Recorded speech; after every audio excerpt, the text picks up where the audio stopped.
Sebagai Presiden pertama Republik Indonesia, Insinyur Soekarno memiliki karisma yang mendunia.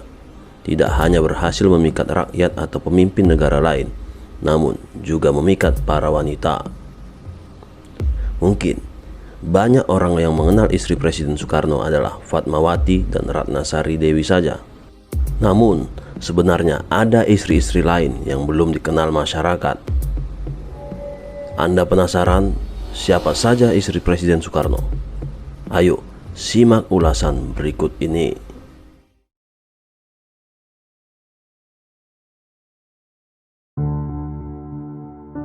Utari Tjokroaminoto adalah istri pertama Soekarno yang merupakan putri dari Hos Tjokroaminoto. Beliau lahir di Ponorogo tahun 1905 dan meninggal pada tahun 1986 pada usia 81 tahun. Soekarno dan Utari menikah pada tahun 1921 di Surabaya. Saat itu, usia Utari masih 16 tahun. Bukan karena cinta, Soekarno menikahi Utari hanya untuk meringankan beban keluarga Cokro. Ini dikarenakan keduanya sangat akrab seperti sepasang kakak adik. Tak lama setelah menikah, ibunya Utari meninggal dunia. Setelah itu, Soekarno mulai merasa tidak cocok dengan Utari yang masih kekanak-kanakan. Disebutkan bahwa pernikahan mereka hanya kawin gantung karena Soekarno dan Utari masih belum siap membina rumah tangga. Mereka bahkan tidak menikmati bulan madu karena Soekarno lebih sibuk dengan aktivitas politiknya dan mengikuti Tjokroaminoto kemana-mana. Dalam autobiografi Soekarno, ia mengatakan bahwa Soekarno tidak pernah menyentuh Utari sedikit pun. Tak lama kemudian, Soekarno meninggalkan Surabaya untuk menempuh pendidikan di THS Bandung. Lalu, pada tahun 1923, Soekarno mendatangi Utari, Hos Tjokroaminoto, dan keluarganya untuk menceraikan Utari secara baik-baik.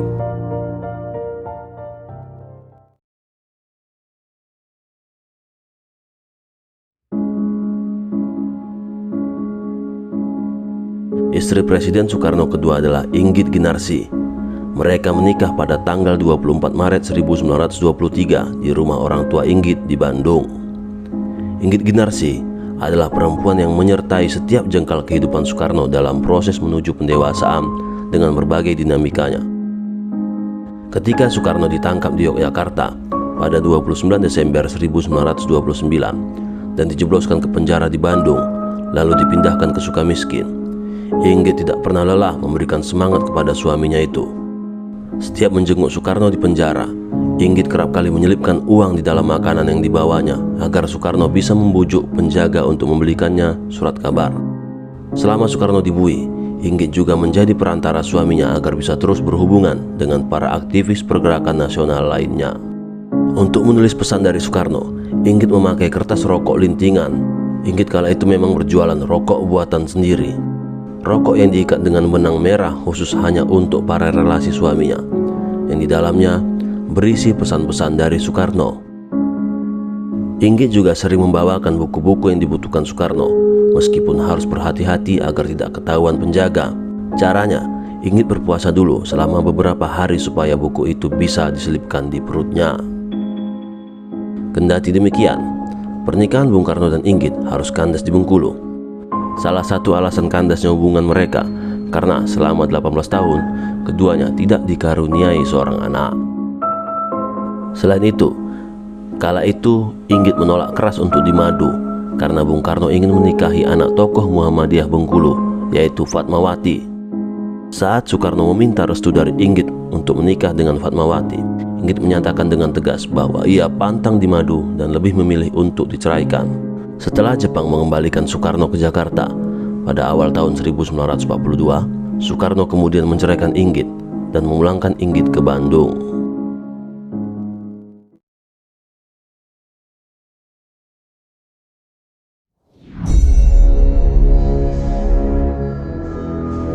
Istri ketiga yang merupakan ibu negara pertama adalah Fatmawati. Setelah bercerai dengan Inggit, Soekarno menikahi Fatmawati yang juga dikenal jasanya menjahit bendera pusaka merah putih. Pertemuan pertama Fatmawati dan Soekarno terjadi pada tahun 1938. Ketika itu, Fatmawati diajak oleh ayahnya Hasanuddin, untuk bertemu dengan Bung Karno yang sedang diasingkan ke Bengkulu. Lalu Hasanuddin menitipkan anaknya Fatmawati kepada Bung Karno untuk mendapatkan bimbingan. Awalnya tidak terdapat kesan apa-apa antara Soekarno dan Fatmawati, mengingat saat itu usianya juga baru 15 tahun. Kebetulan pula di saat pengasingan, Soekarno juga membawa anak dari istri keduanya Inggit yang bernama Ratna Juami, yang juga seumuran dengan Fatmawati. Sejak saat itu, Fatmawati dan Ratna pun sering bermain bersama. Bahkan Fatmawati juga tinggal di rumah Soekarno. Namun karena terdapat sedikit persoalan, Fatmawati berpindah sebentar ke rumah neneknya. Lalu setelah kembali pulang ke rumah Bung Karno, mulailah muncul benih-benih cinta di hati Bung Karno kepada Fatmawati. Awalnya, ketertarikan ini hanyalah sebatas kasih sayang seorang ayah kepada anaknya. Suatu hari, Inggit mengantarkan Ratna untuk menyelesaikan sekolahnya di Jawa. Pada kondisi kesepian inilah benih cinta antara Soekarno dan Fatmawati semakin menguat. Mengetahui hal ini, Inggit pun tidak bersedia apabila harus diduakan, sehingga Inggit mengatakan apabila Soekarno ingin menikahi Fatmawati, Soekarno harus menceraikan Inggit lebih dulu. Pada 1 Juni 1943, Fatmawati pun dipersunting oleh Soekarno.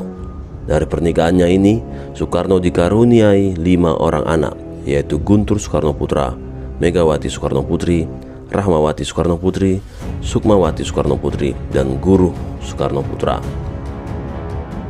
Sampai akhir hayatnya, Soekarno dan Fatmawati pun tidak pernah bercerai.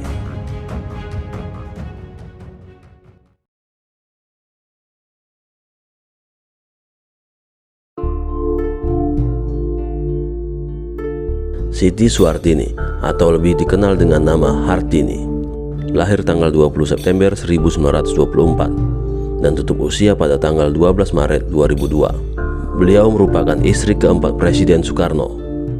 Kisah asmara keduanya terjadi pada tahun 1952 di Prambanan, Yogyakarta, saat peresmian teater terbuka Ramayana. Saat itu, Hartini berusia 28 tahun dan Bung Karno berusia 51 tahun. Melalui perantara, Bung Karno mengirimkan sepucuk surat cinta kepada Hartini dengan nama samaran Sri Hana.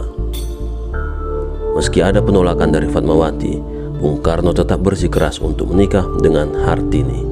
Setelah berbina kasih, wanita asal Ponorogo tersebut akhirnya dinikahi Bung Karno pada tanggal 7 Juli 1953 di Istana Cipanas, Jawa Barat.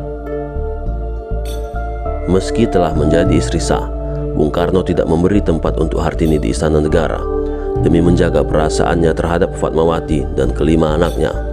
Meski istri Bung Karno bertambah, namun Fatmawati tetap menjadi ibu negara, dan Hartini pun menyadari posisinya sebagai wanita kedua di sisi Bung Karno setelah Indonesia merdeka. Walau begitu, Hartinilah yang paling setia mendampingi Bung Karno hingga detik-detik keruntuhan pemerintahannya. Meski tidak menjadi ibu negara, Hartini tetap patuh dan setia menemani Bung Karno. Dan ternyata di pangkuan Hartini pula lah Bung Karno menghembuskan nafas terakhirnya di Rumah Sakit Gatot Subroto, Jakarta pada 21 Juni 1970. Sejarah mencatat, sosok Hartini telah mengisi paruh kehidupan Soekarno. Hartini juga lambang perempuan Jawa yang setia, nerimo, dan penuh bakti kepada guru laki. Dari pernikahannya dengan Bung Karno, Hartini dikaruniai 2 putra, yaitu Bayu Soekarno Putra dan Taufan Soekarno Putra.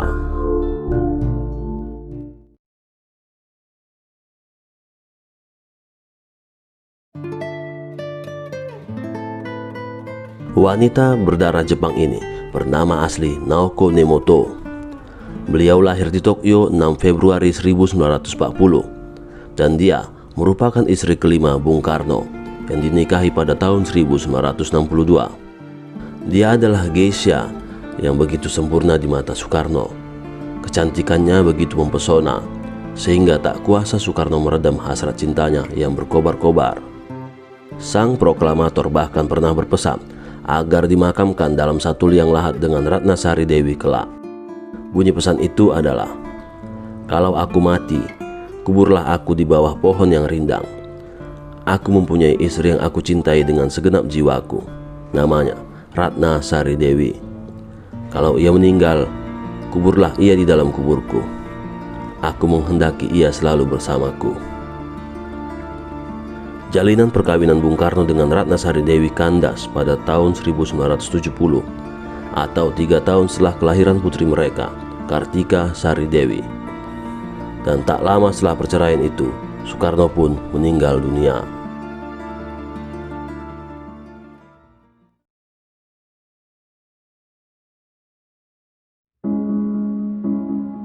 Wanita keenam yang menjadi istri Presiden Soekarno adalah Haryati, yang merupakan penari dan staf sekretaris negara bidang kesenian. Soekarno dan Haryati menikah pada tanggal 21 Mei 1963. Namun, pada tahun 1966, Haryati diceraikan. Soekarno beralasan sudah tidak cocok dengan Haryati. Ditambah saat itu, Soekarno juga sedang hangat-hangatnya bersama Ratna Sari Dewi.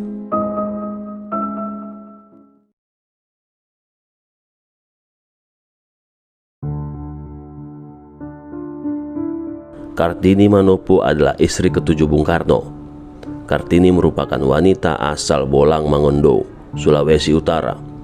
Dia lahir pada 19 Maret 1931 di kota Mobagu, Sulawesi. Kartini Manopo cenderung tertutup tentang kehidupan pribadinya. Bahkan, pernikahannya dengan Soekarno pun dilakukan secara diam-diam. Hal itu lantaran dirinya berasal dari keluarga terhormat di Sulawesi Utara, yang dimana keberadaan istri kedua dan ketiga adalah hal yang tabu.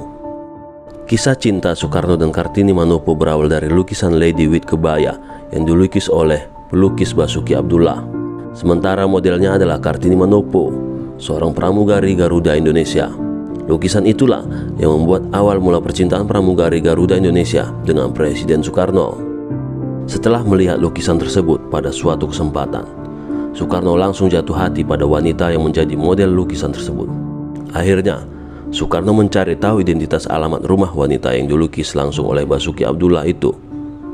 Tidak membutuhkan waktu yang lama bagi Soekarno untuk mendekati sang model tersebut.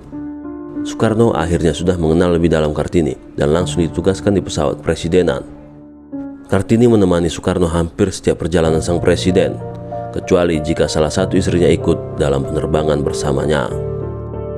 Setelah mengenal lebih lama dengannya, Soekarno pun menjadikan Kartini sebagai istrinya pada tahun 1959.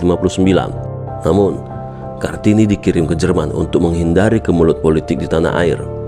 Kartini kemudian melahirkan seorang anak laki-laki pada tahun 1967 yang bernama Toto Suryawan Soekarno Putra.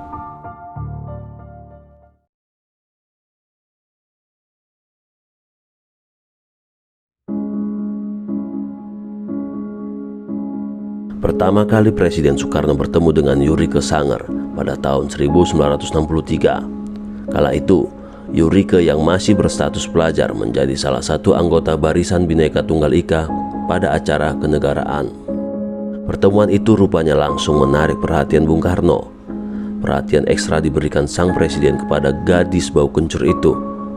Mulai dari diajak bicara, duduk berdampingan, sampai diantar pulang ke rumah. Rupanya, benih-benih cinta sudah mulai di antara keduanya. Singkat waktu, Bung Karno menyatakan perasaannya dan menyampaikan ingin menikah dengan Yurike. Akhirnya, Bung Karno menemui orang tua Yurike. Pada 6 Agustus 1964, dua sejoli yang tengah dimabuk cinta itu menikah secara Islam di rumah Yurike. Berjalannya waktu, ternyata pernikahan ke-8 sang proklamator itu berjalan singkat. Kondisi Bung Karno pada tahun 1967 yang secara de facto dimakzulkan sebagai presiden berdampak pada kehidupan pribadi. Didasari rasa cinta yang luar biasa, Bung Karno yang menjadi tahanan rumah di Wisma Yoso menyarankan agar Yurike meminta cerai. Dan akhirnya perceraian itu terjadi meski keduanya masih saling cinta.